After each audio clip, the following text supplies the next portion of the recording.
किसका रथ सबसे शक्तिशाली था, कर्ण का या अर्जुन का?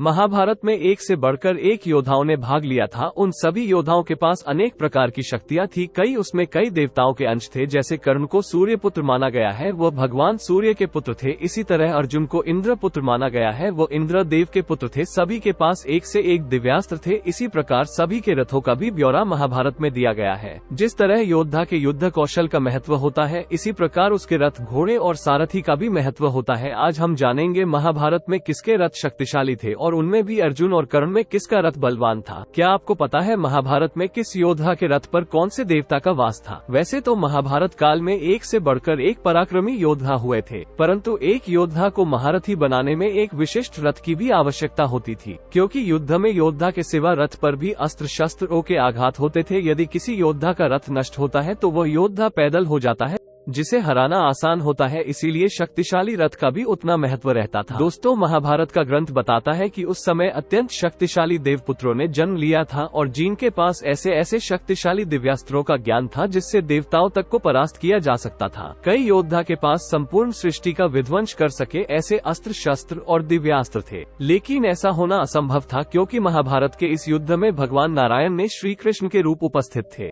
जिनके समस्त कोई भी अस्त्र शस्त्र और समग्र विश्व को राख करने वाले सभी अस्त्र भी विफल थे। जिन्होंने लाख हाथियों का बल रखने वाले कंस का पल भर में वध कर दिया था और जिन्होंने कई सारे मायावी असुर का भी वध किया था। परंतु इतनी शक्ति होने के बावजूद भी श्री कृष्ण भी इन कुछ योद्धाओं के रथ के शक्तिशाली रथ के कारण उन्हें सीधी क्षति नहीं पहुंचा सकते थे। चलिए जानते हैं तो कौन से थे वो योद्धा जिनके दिव्य रथ के कारण कोई देवता भी उनको क्षति नहीं पहुंचा सकते थे। सबसे पहले बात करते हैं पितामह भीष्म की।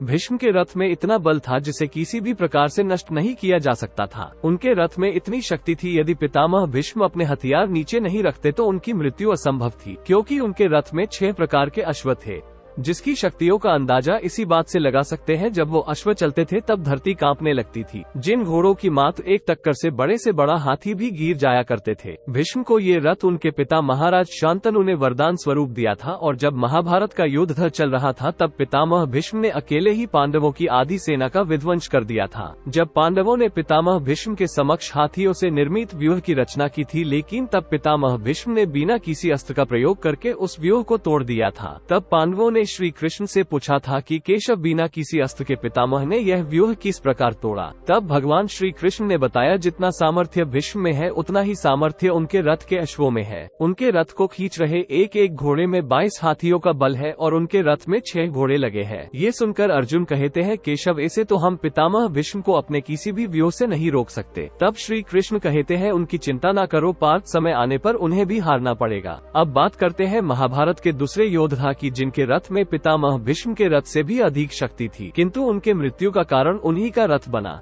ऐसा महान योद्धा यदि चाहता तो वे समग्र सृष्टि को अपने अधीन कर सकता था। इसने विश्व विजय करके अपने रथ की मदद से दुर्योधन को सम्राट बनाया था, जो कुलवान का होते हुए भी एक सुत कुल का कहा जाता था। जी हाँ, हम बात कर रहे हैं सूर्य के समान तेजस्वी अति महारथी सूर्य पुत्र कर्ण की। महारथी कर्ण को कौन नहीं जानता। उनके युद्ध कौशल, दानवीरता और श्रेष्ठ धनुर्विद्या की प्रशंसा स्वयं भगवान श्री कृष्ण करते थे। उनके पास अमृत से निर्मित कवच कुंडल था, जिसे कोई भी दिव्यास्त्र नष्ट नहीं कर सकता था। इसलिए महाभारत युद्ध शुरू होने से पहले भगवान श्री कृष्ण ने इंद्र से कहे कर्ण से कवच कुंडल उतरवा लिए थे। उसके बाद जब भगवान सूर्य देव श्री कृष्ण से कहते हैं, ये बहुत बड़ा अन्याय है, तब श्री कृष्ण सूर्य देव से कहते हैं, हर कर्तव्य के पीछे एक उद्देश्य होता है, परंतु आज आपका कर्तव्य है अपने पुत्र को युद्ध से पहले हर पिता की तरह भेदे। तब सूर्यदेव ने कर्ण को अपना दिव्य रथ प्रदान किया था। हालांकि वो सूर्य उदित होने के बाद शक्तिशाली बनता जाता था और सूर्य ढलने की दिशा में जाते समय उसकी शक्ति विलुप्त हो जाती थी।